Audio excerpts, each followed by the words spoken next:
ఏదైతే అసౌకర్యం అనిపిస్తుందో దాన్ని విజయం సాధించడానికి మీరు నిర్ణయించుకున్న రోజున బ్రహ్మాండంగా మీరు ముందుకు వెళ్ళగలరు. కాబట్టి ఇది నేర్చుకోండి. ఎవరైతే అసౌకర్యాన్ని జయించాలి అనుకుంటారో వాళ్ళు ఈ రెండు పనులు చేయకుండా వాళ్ళ సమయాన్ని అద్భుతంగా వినియోగించుకుంటారు. ఎవరైతే మాకు అసౌకర్యము అన్కంఫర్టబుల్ అనుకుంటారో వాళ్ళు వెంటనే సినిమాలు చూడడం, లేకుంటే ఇంటర్నెట్లో వెళ్ళి అనేక ఇన్స్టాగ్రాములు ఇవన్నీ చూసుకుంటూ ఉంటారు. కాబట్టి నిర్ణయించుకోండి. మీరు దానికి ఒక చిన్న ఉదాహరణ ఇస్తాను. ఎవరైతే కంఫర్ట్ జోన్లో ఉంటారో వాళ్ళు జీవితంలో ఏమీ సాధించలేరు. ఎవరైతే కంఫర్ట్ జోన్ నుంచి బయటికి వస్తారో వాళ్ళు బ్రహ్మాండమైన విజయాలు సాధిస్తారని మీరందరూ నేర్చుకోవాల్సిన ప్రధానమైన అంశం. మనము సమయంలో గనుక కష్టాలను సహించడానికి మనకు సంసిద్ధత లేకుంటే ఆ తర్వాత కష్టాలే భరిస్తూ ఉండాలి జీవితం అంతా. కాబట్టి ఆలోచించండి. అమ్మ ఉదయం 5 గంటలకు లేపుతుంటే అసౌకర్యం అనుకోకండి. అమ్మ ఎందుకు లేపుతోంది 5 గంటలకు? నీ భవిష్యత్తు బాగుండాలి అని చెప్పేసి. నాన్న త్వరగా నిద్రపోమని చెప్తున్నాడు. 10 గంటలకంతా నిద్రపోయి 5 గంటలకంతా లేవమని చెప్తున్నాడు నాన్న. కానీ 10 గంటలకే నిద్రపోతే అసౌకర్యం మీకు. కానీ నాన్న ఎందుకు చెబుతున్నాడు? మంచి నిద్ర పడితే మనిషి యాక్టివ్గా ఉంటాడు, బ్రహ్మాండంగా క్లాసుల్లో పాఠాలు వినగలడు. ఇప్పుడు ట్రెండ్ ఏంటంటే విద్యార్థులు 2 గంటల వరకు 3 గంటల వరకు మేల్కోవడం, ఉదయం 10 గంటలకు లేవడం, 10 గంటలకు లేచి వాట్సాప్లో సూర్యోదయం ఫోటోలు పంపించుకోవడం ఒకరికొకరు. ఆల్రెడీ సూర్యుడు 6 గంటలకే రెడీగా లేచి ఉన్నాడు, మనం లేస్తుంది 10 గంటలకి.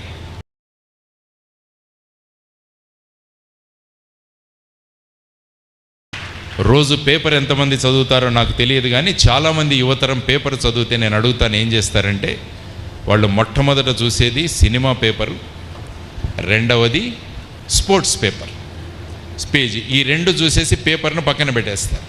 కానీ మనం చూడాల్సింది ఈ 2 పేపర్లు తప్ప మిగతా పేజీలు చూడాలి మనం.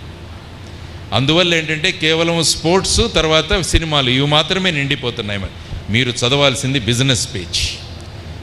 బిజినెస్ ఏ విధంగా జరుగుతోంది, ఎకానమీ ఏ విధంగా జరుగుతోంది, కొత్త కొత్త విషయాలు ఏ విధంగా వస్తున్నాయని మీరు చదివిన రోజున బ్రహ్మాండంగా ఉంటుంది. తర్వాత మీరు మంచి పాట పాడేవాళ్ళుగా మారాలనుకున్నారనుకోండి, అది అసౌకర్యమే. ఎందుకంటే పాటలు పాడాలంటే అసౌకర్యమే. కానీ నేను మీకు చెబుతున్నది ఏంటంటే, ఏదైతే అసౌకర్యం అనిపిస్తుందో దాన్ని విజయం సాధించడానికి మీరు నిర్ణయించుకున్న రోజున బ్రహ్మాండంగా మీరు ముందుకు వెళ్ళగలరు. కాబట్టి ఇది నేర్చుకోండి. ఎప్పుడు కూడా ఇది అసౌకర్యమని ఏది అనుకుంటామో అప్పుడు ఏమవుతుందంటే స్టేజ్ మీద మాట్లాడడం అసౌకర్యం, ఇది మంచి నాకు పెద్ద ఆనందాన్ని ఇవ్వదు. కాబట్టి ఇమీడియట్గా మీరు ఏం చేస్తారు, టీవీ ఆన్ చేసుకొని సినిమాలు చూస్తారు, లేకుంటే ఇంటర్నెట్లో కూర్చొని అనవసరమైన విషయాలు సర్ఫింగ్ చేయడం మొదలు పెడతారు. ఎవరైతే అసౌకర్యాన్ని జయించాలి అనుకుంటారో వాళ్ళు ఈ 2 పనులు చేయకుండా వాళ్ళ సమయాన్ని అద్భుతంగా వినియోగించుకుంటారు. ఎవరైతే మాకు అసౌకర్యము అన్కంఫర్టబుల్ అనుకుంటారో వాళ్ళు వెంటనే సినిమాలు చూడడం, లేకుంటే ఇంటర్నెట్లో వెళ్ళి అనేక ఇన్స్టాగ్రాములు ఇవన్నీ చూసుకుంటూ ఉంటారు. కాబట్టి నిర్ణయించుకోండి. మీరు దానికి ఒక చిన్న ఉదాహరణ ఇస్తాను. ఒక రాజు అడవికి వెళ్ళాడట. అడవికి వెళ్ళినప్పుడు ఒక బ్రహ్మాండమైన పక్షి కనపడింది. ఆ రాజుకు చాలా ముచ్చటేసింది. ఈ పక్షిని కనుక రోజు నా అంతఃపురంలోకి తీసుకొచ్చి మా గార్డెన్లో పెట్టుకొని తోటలో పెట్టుకొని రోజు నేను తలుపు తీయగానే ఈ పక్షి బ్రహ్మాండంగా ఎగురుతుంటే ఎంత బాగుంటుంది కదా అని చెప్పి రాజుగారు పక్షిని తీసుకొచ్చారు. రాజుగారు తెచ్చిన పక్షి, దాంట్లో అందరూ కూడా బ్రహ్మాండంగా దానికి మేత వేయడం మొదలుపెట్టారు. రాజుగారు తెచ్చిన పక్షి కాబట్టి అంతవరకు అడవిలో తినడానికి జీడిపప్పు పెట్టడం మొదలుపెట్టారు, బాదం పెట్టడం మొదలుపెట్టారు, పిస్తా పెట్టడం మొదలుపెట్టారు. బ్రహ్మాండంగా తింటూ కూర్చొని ఉంది అది దీని మీద, కొమ్మ మీద ఎగరట్లా. రాజు తలుపు తెరుస్తున్నాడు, కిటికీ తెరుస్తున్నాడు, ఇది బ్రహ్మాండంగా కూర్చొనే ఉంది. రాజుకు దుఃఖం వేసింది. అరే, ఇంత కష్టపడి నేను ఈ పక్షిని తెచ్చాను, ఇదేమో కూర్చుంది అని ఒక ప్రకటన వేయించాడు.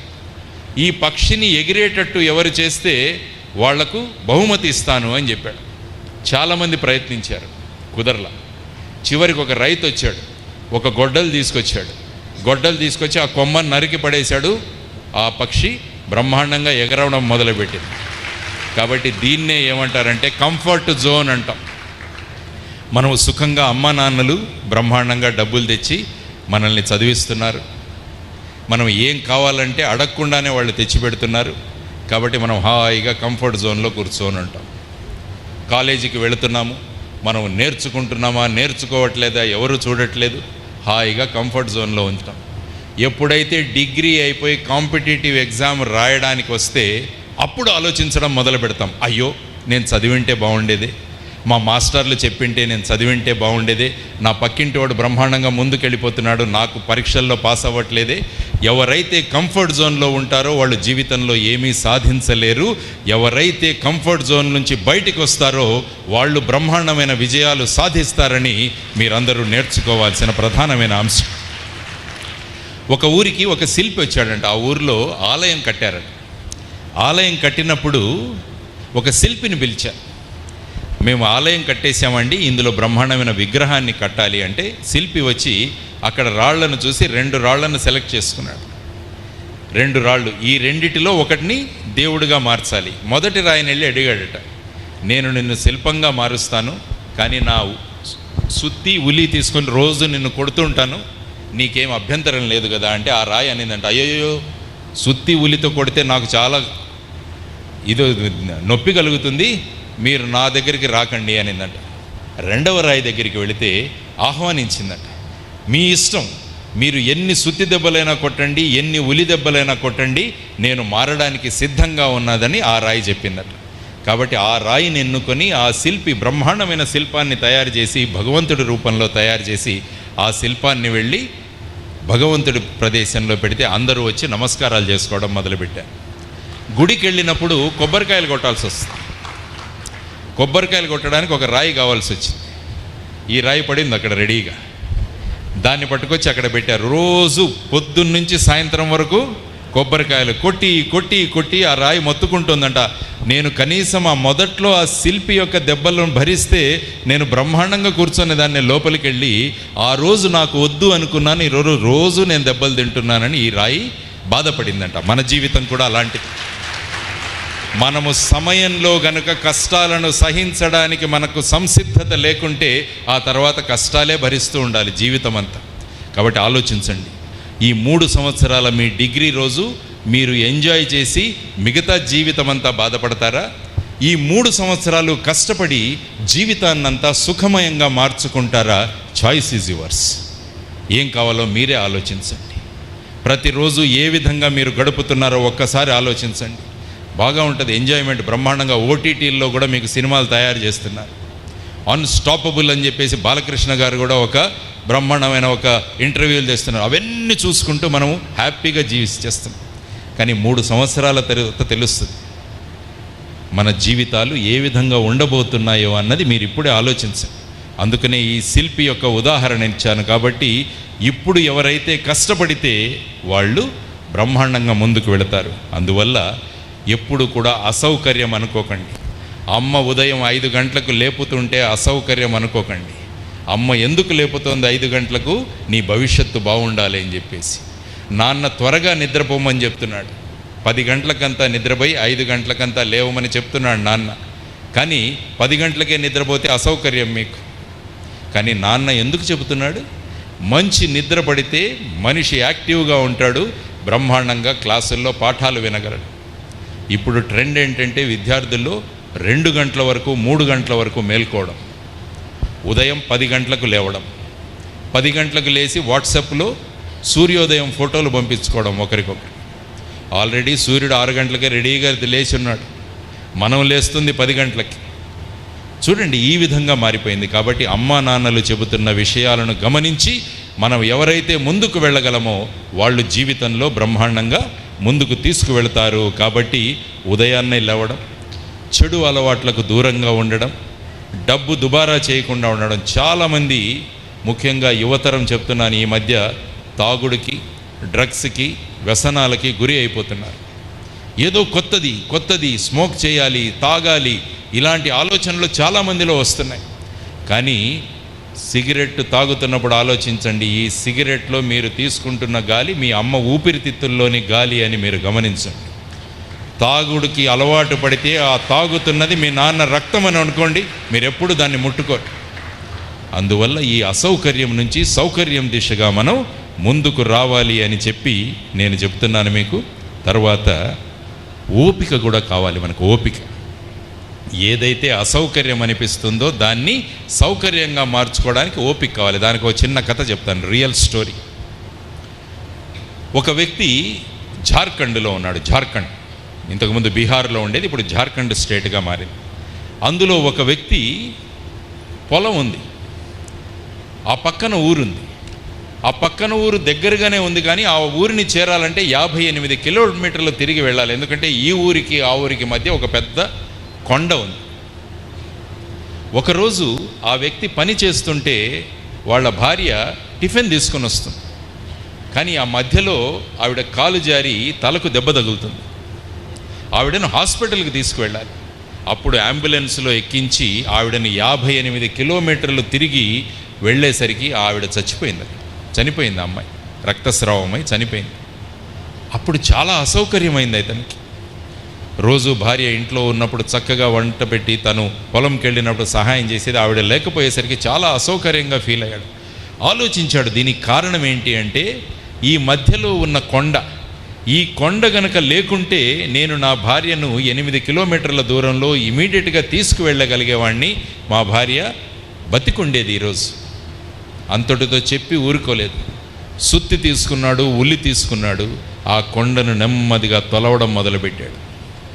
22 సంవత్సరాలు పనిచేశాడు కంటిన్యూస్గా. 22 సంవత్సరాలు పనిచేసి ఆ కొండలో ఒక మార్గాన్ని క్రియేట్ చేశాడు అతను.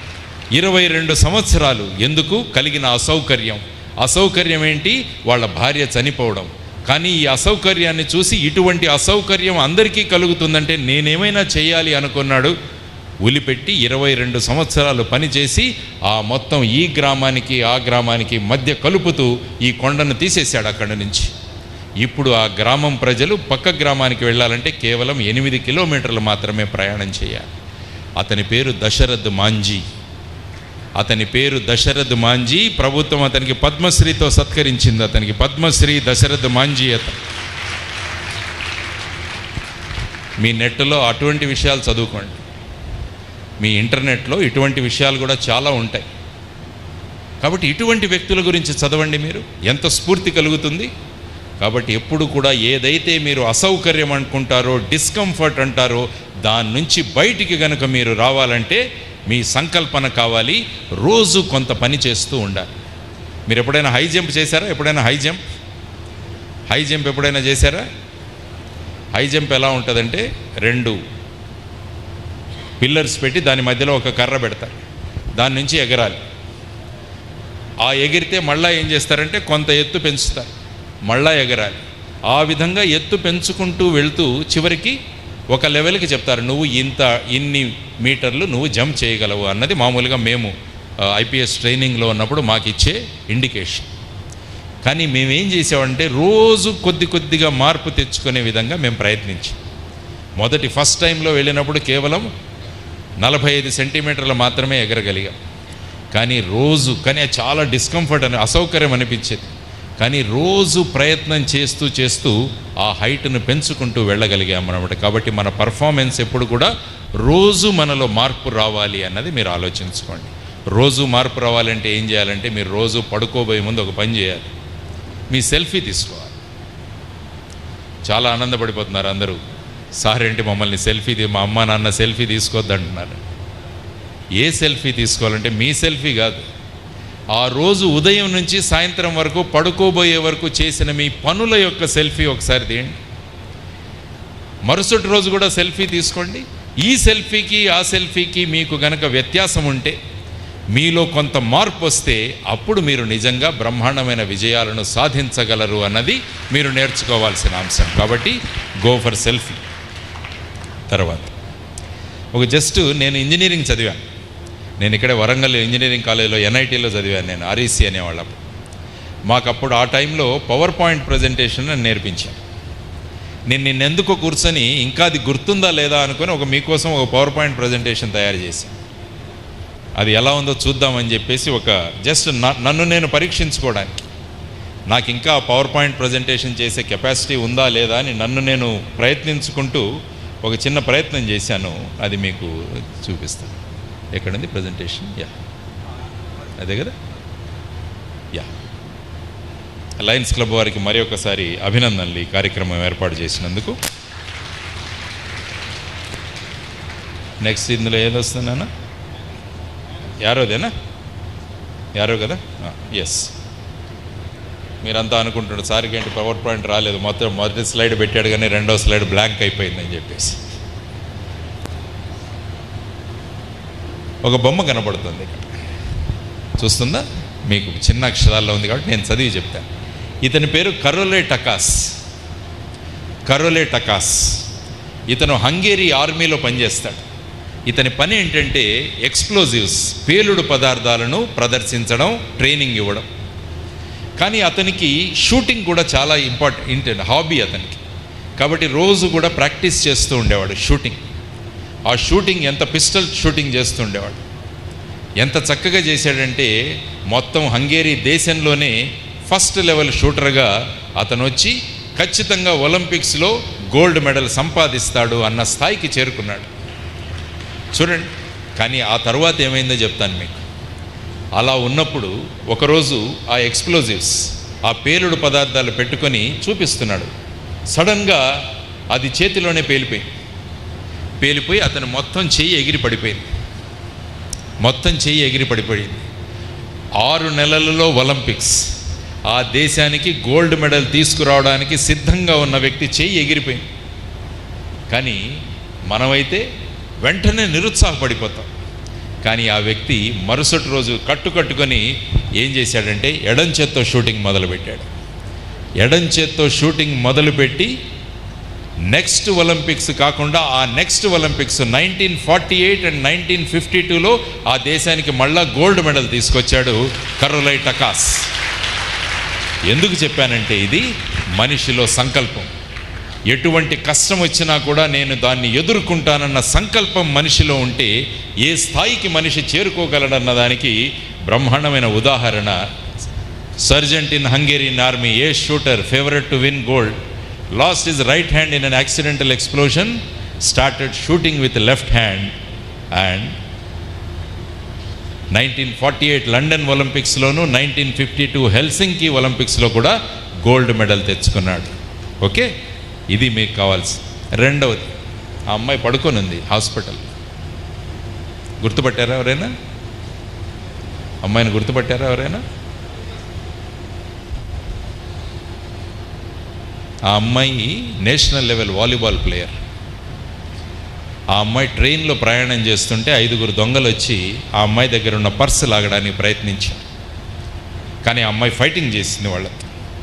చేస్తే ఆ 5 దొంగలు ఆ అమ్మాయిని ట్రైన్లోంచి బయటికి విసిరేస్తే ఆ అమ్మాయి వెళ్ళి రైల్వే ట్రాక్ మీద పడితే ఆ రైల్వే ట్రాక్ మీద పక్క నుంచి ఇంకో ట్రైన్ వచ్చేసి ఆ అమ్మాయి 2 కాళ్ళు పోయాయి.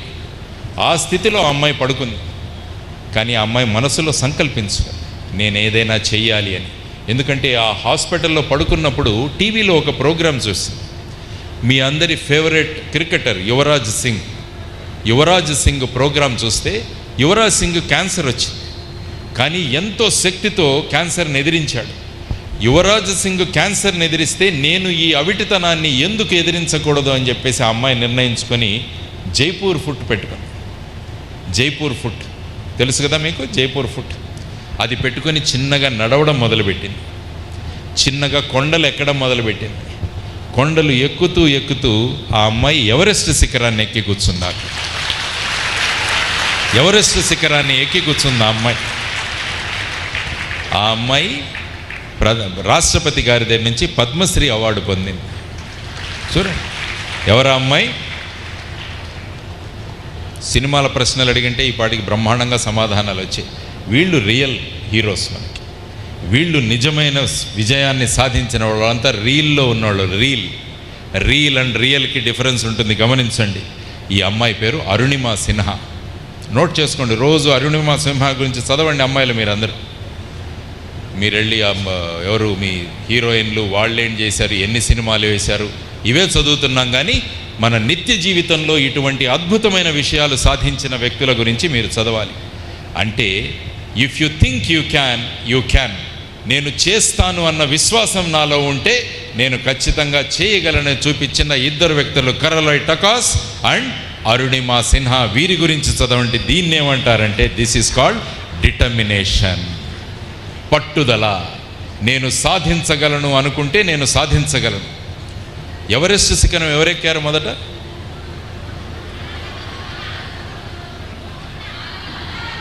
ఒక్కరు లేచి చెప్పాలి.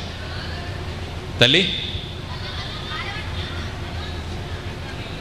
మాలవత్ పూర్ణ ఇక్కడి నుంచి వచ్చింది. మన ఆనంద్ పూర్ణ మన హాస్టల్స్ నుంచి చదువుకొని వెళ్ళారు. మా ప్రవీణ్ కుమార్ గారు వాళ్ళకి ఇచ్చిన సారథ్యంలో మాలవత్ పూర్ణ, ఆనంద్ వీళ్ళిద్దరూ ఎవరెస్ట్ ఎక్కారు. పూర్ణ అన్న సినిమా కూడా వచ్చింది. అమ్మాయి చూశారు కదా. నేను అడుగుతుంది మొదట ఎవరెక్కారని. మొట్టమొదటి ఎవరెక్కారండి? మా దగ్గర నుంచి మా సార్లు చెప్తున్నారు కానీ మా వెనకాల నుంచి రావాలి.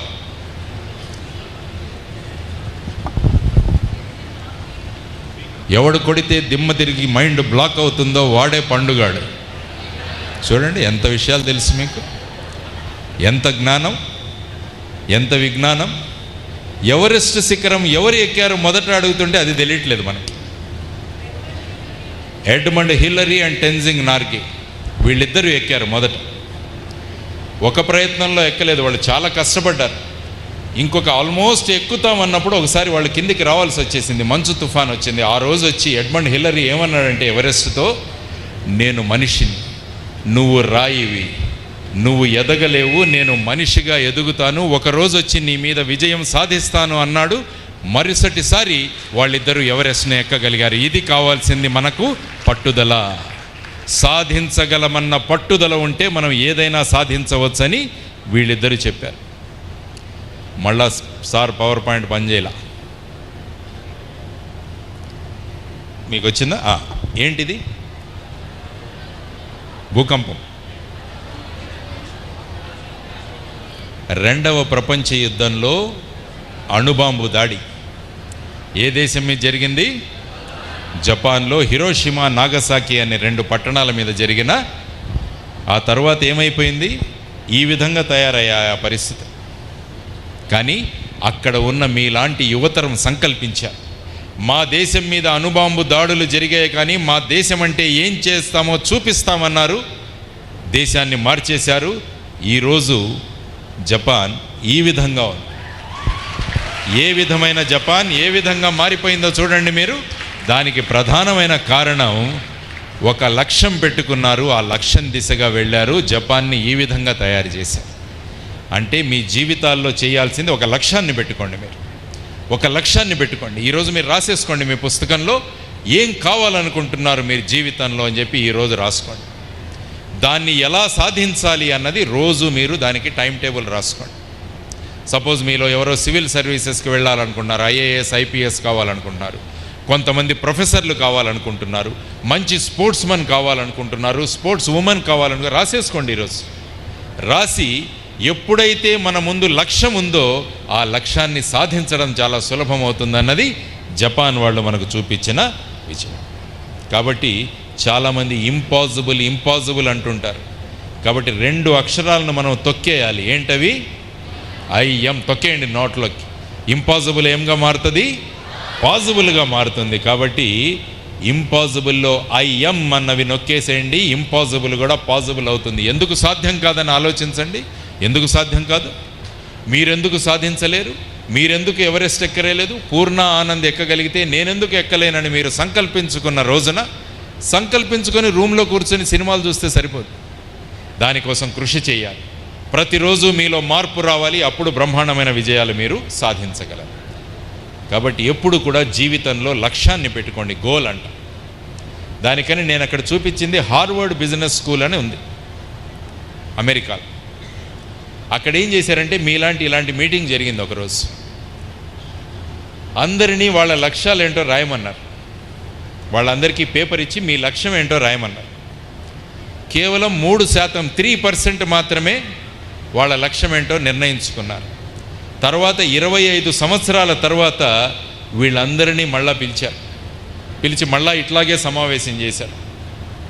ఆ సమావేశంలో తేలింది ఏంటంటే, ఎవరైతే 3% ఆ రోజు 25 సంవత్సరాల పూర్వం వాళ్ళ లక్ష్యాలు రాశారో వాళ్ళందరూ సంపాదించిన డబ్బు ఈ మిగతా 97% మంది సంపాదించిన ఆస్తి కన్నా చాలా ఎక్కువగా ఉంది. దానికి ప్రధానమైన కారణం ఏంటంటే వాళ్ళు 25 సంవత్సరాల క్రితం వాళ్ళ లక్ష్యం ఏంటో నిర్ణయించుకున్నారు కాబట్టి వాళ్ళు ఆ విధంగా ముందుకు వెళ్ళగలిగారు. ఇది కాబట్టి రైట్ డౌన్ యువర్ గోల్స్, మీ లక్ష్యాలేవో రాసుకోండి. ఆ తర్వాత మీరు చేయాల్సింది కమిట్మెంట్ పెట్టండి. దానికి నేను చేస్తాను అన్న కమిట్మెంట్ ఒకటి ఇవ్వండి. ఆ తర్వాత మీరు చేయాల్సింది ఏంటంటే ఈరోజే మొదలు పెట్టండి పని. చాలామంది ఏం చేస్తారంటే పోస్ట్పోన్ చేస్తుంటారు. రేపు చేద్దాం, రేపంటే ఎల్లుండి చేద్దాం అని. దానికి ఒక చిన్న కథ చెప్తా. Hyderabad railway station, Secunderabad railway స్టేషన్కి ఒక అతను వచ్చాడు. 5 గంటలకు అతని ట్రైన్, 3 గంటలకే వచ్చేసాడు స్టేషన్. ఏం చేయాలో తెలియలేదు. అక్కడ ఒక వెయింగ్ మెషిన్ ఉంది, తెలుసు కదా, మన రైల్వే స్టేషన్స్లో బరువు చూసుకోవడానికి మెషిన్ ఉంటుంది. అందులో డబ్బులు వేయగానే అందులో తిరుగుతాయి కొన్ని చక్రాలు, లైట్లు వెలుగుతాయి. తర్వాత ఒక చిన్న కార్డు వస్తుంది, నీ బరువు ఇంత, దాని వెనకాల చూస్తుంటే నీ భవిష్యత్తు ఇలా అని రాసి చూపిస్తుంటారు. దాంట్లో మీరు ఎప్పుడు చూశారు లేదో నాకు తెలియదు, కానీ ఇలాగ 3 గంటలకు వచ్చాడు రామారావు అన్న వ్యక్తి. విశాఖపట్నం వెళ్ళడానికి 5 గంటలకున్న ఫలక్నుమా ట్రైన్ ఎక్కడానికి వచ్చాడు. కానీ టైం ఉందని చెప్పి వెయింగ్ మిషన్ బాక్స్లో ₹1 కాయిన్ వేసాడు. వేస్తే అందులో వెయిట్ రాలా, ఓ చిన్న పేపర్ వచ్చింది. ఆ పేపర్లో ఏం రాసిందంటే, నీ పేరు రామారావు, నువ్వు ఫలక్నుమా ఎక్స్ప్రెస్ పట్టుకోవడానికి వచ్చావు, 5 గంటలకు ఆ ట్రైన్, కాబట్టి నువ్వు ఖచ్చితంగా ఆ ట్రైన్కి వెళ్ళగలవు అన్న. ఆశ్చర్యపోయాడు. నేనేంటి బరువు కోసం వేస్తే ఇది వచ్చిందని చెప్పేసి మళ్ళీ ఒక అరగంట కూర్చొని మళ్ళీ ₹1 వేసాడు. మళ్ళీ వచ్చింది బయటికి, నీ పేరు రామారావు, ఈరోజు 5 గంటలకు వెళ్ళడానికి నువ్వు ఫలక్నుమా ఎక్స్ప్రెస్ అన్నది, నీకు ఇంకా 1.5 గంట సమయం ఉంది అంటే మళ్ళీ ఆనందపడ్డాడు. మళ్ళీ 4 గంటలకు వేసాడు, 4:30కి వేసాడు, మళ్ళీ వస్తుంది. 5 గంటలకు ట్రైన్ వచ్చింది, వెళ్ళిపోయింది.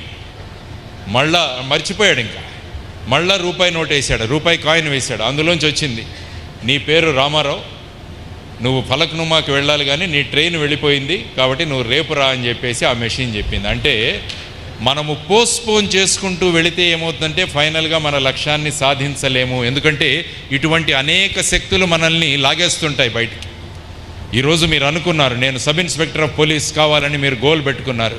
మీ ఇంటి పక్కనోడు వస్తాడు, ఏమవుతారో సబ్ ఇన్స్పెక్టర్ అయ్యి, మనం ఎంజాయ్ చేద్దాం పదా అంటాడు, వెంటనే వెళ్ళిపోతాం.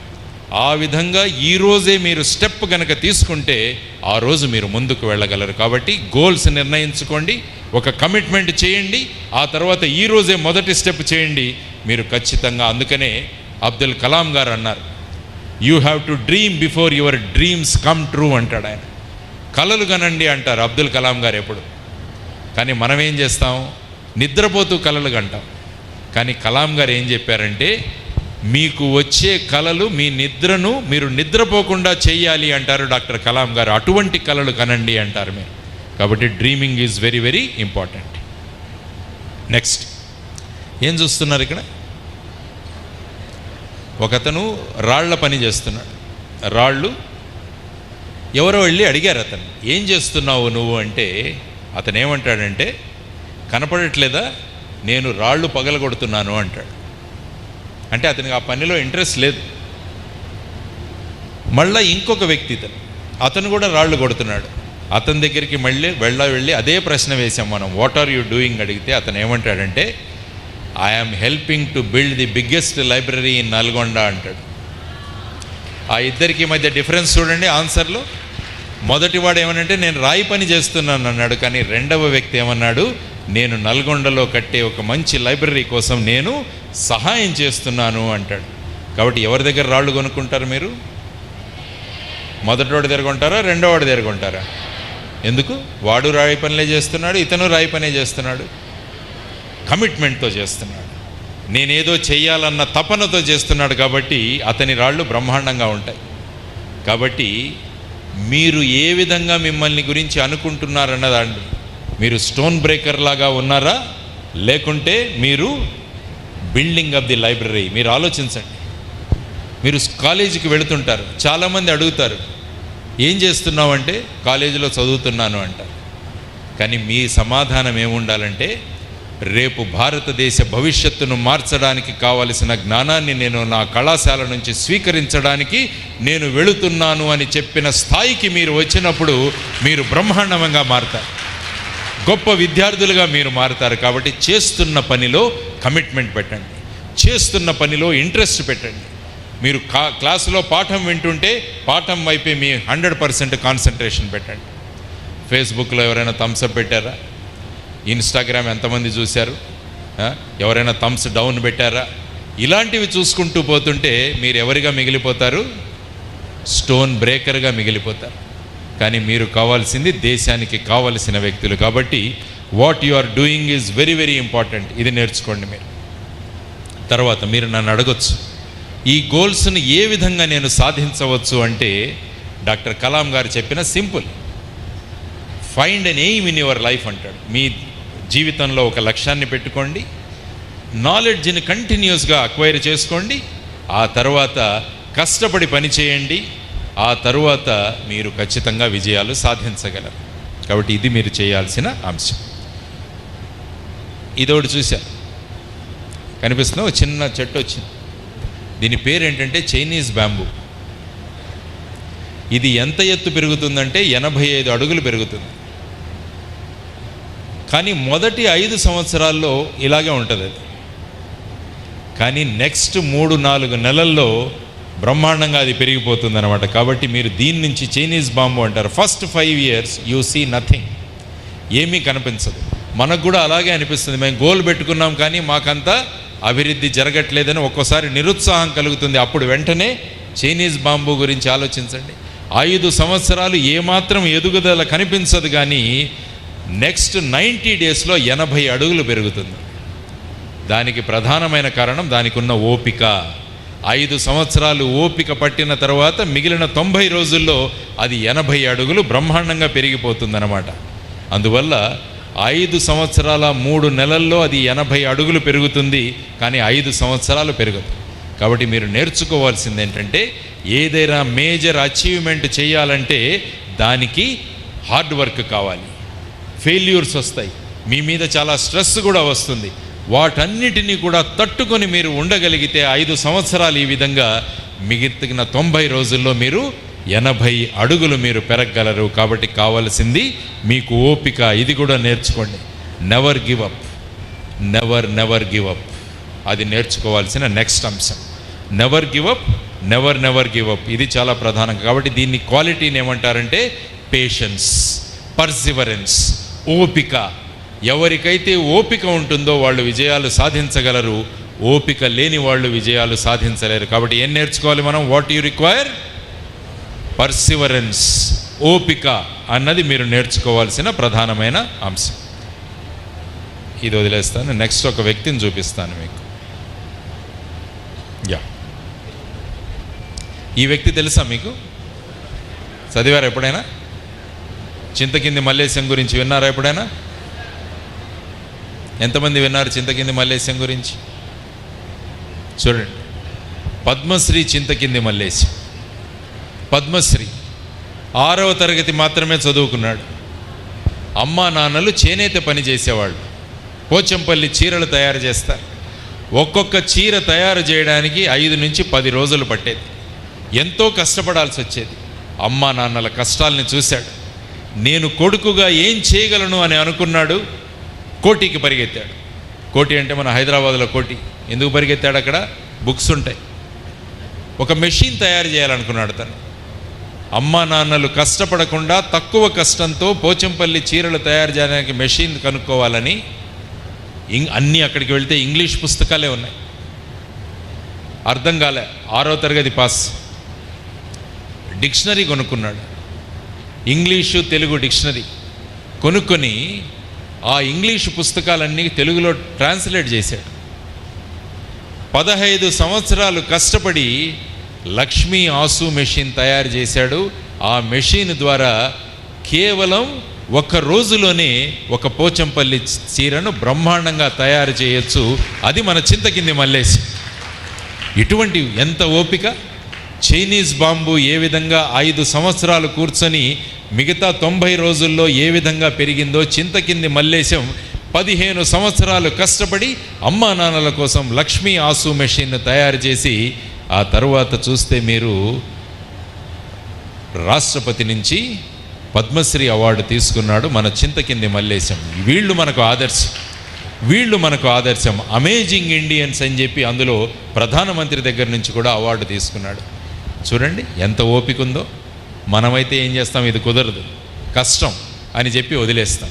కానీ కష్టం కాదు అనుకున్నాడు చింతకింది మల్లేశం, పద్మశ్రీ చింతకింది మల్లేశం. ఈరోజు అతని అపాయింట్మెంట్ కోసం అందరూ లైన్లో నిలబడి ఉంటారు. నాకు అత్యంత ఆప్తుడు. నేను ఎప్పుడైనా కొద్దిగా కొత్తగా మాట్లాడుకోవాలంటే చింతకింది మల్లేశంకు ఫోన్ చేస్తాను. నేను చేసి అతను పడిన కష్టం ఎంత కష్టం. 15 సంవత్సరాలు కష్టపడి భారతదేశానికి పేరు తెచ్చిన వాడు చింతకింది మల్లేశం. మరి చింతకింది మల్లేశం చేస్తే మీరెందుకు చేయలేదు అని ఆలోచించండి. మన 6వ తరగతి ఫెయిల్ అయిన పాస్ అయిన చింతకింది మల్లేశం పద్మశ్రీ అవార్డు తెచ్చుకుంటే నేనేం చేయగలను అన్న ఒక రోల్ మోడల్ మీరు కనుక పెట్టుకోగలిగితే బ్రహ్మాండమైన విజయాలు సాధిస్తారు. అందువల్ల అబ్దుల్ కలాం గారు ఎప్పుడూ అన్నారు, మీరు ఎప్పుడు కూడా ఇతను కూడా నాకు ఫ్రెండ్. ఎవరితను? ఆటో డ్రైవర్, బాంబేలో ఉంటాడు. నేను మహారాష్ట్రలో పనిచేశాను. బాంబేలో ఇతని పేరు సందీప్ బచ్చే, ఆటో డ్రైవర్. ఆటోలో ఒక్కసారి ఎక్కి చూడండి. అతను ఆటోలో గొప్ప అనుభూతి. ఆటోలోకి ఎక్కగానే ఆ రోజు న్యూస్ పేపర్స్ అన్నీ ఉంటాయి, మరాఠీ పేపర్లు ఉంటాయి, ఇంగ్లీష్ పేపర్లు ఉంటాయి, అన్ని పేపర్లు ఉంటాయి. ఆ తర్వాత 2 ఫ్లాస్కులు పెడతాడు. ఒక ఫ్లాస్క్లో వేడివేడి టీ, ఇంకో దాంట్లో వేడివేడి కాఫీ. చిన్నపిల్లల కోసం చాక్లెట్లు పెడతాడు అందులో. తర్వాత మీరందరూ కూడా ఇంటర్నెట్ లేకుంటే మన జీవితాలు అయిపోతాయి.